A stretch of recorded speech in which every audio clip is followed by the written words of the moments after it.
Pse Mercedes-Benz përdorte drita të pasme me sipërfaqe të valëzuar?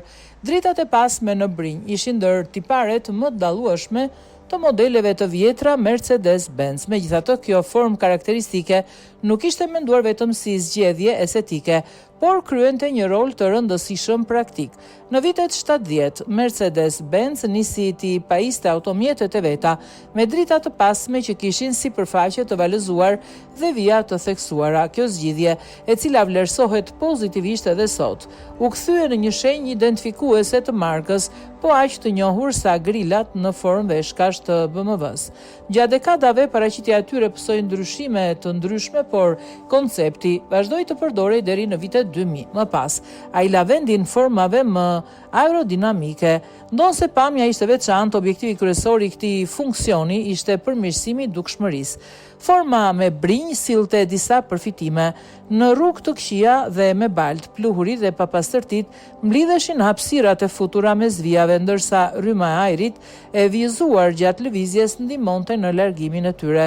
Si rezultat, pjesët e dala të dritës ruanin një nivel më të lartë pastërtie. Kjo bënte që sinjalizimi të mbetej qartësisht i dallueshëm për drejtuesit që udhëtonin pas automjetit, edhe kur pjesa tjetër e trupit të dritës ishte mbuluar nga papastërtit. Njëkohësisht, brinjët përmirësonin dukshmërinë anësore të pjesës së poshtme të makinës.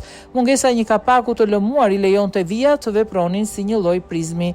Ato përthyeshin dhe shpërndanin drejtimin në disa drejtime, në mënyrë që drita e pozicionit dhe ajo e frenimit të mos perceptoheshin si një pikë vetme verbuese. Përkundrazi, ato shiheshin qartë nga një kënd më i gjerë pavarësisht kushteve të rrugës.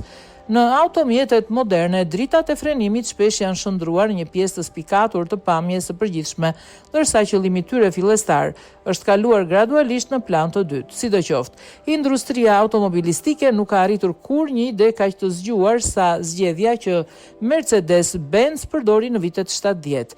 Largimi i këtij koncepti nuk lidhej vetëm me ndryshimin e filozofisë së dizajnit, përhapja e teknologjisë LED i bëri të panevojshme zgjidhje të tilla teknike, sepse sistemet bashkëkohore sigurojnë ndriçim më të fuqishëm, më të pastër dhe më efikas. Kështu, një prej elementëve më të njohura të Mercedes klasik mbetet dëshmi e zgjuarsisë inxhinierike, duke treguar se si funksionaliteti dhe dizajni mund të ndërthuren në të njëjtën zgjidhje.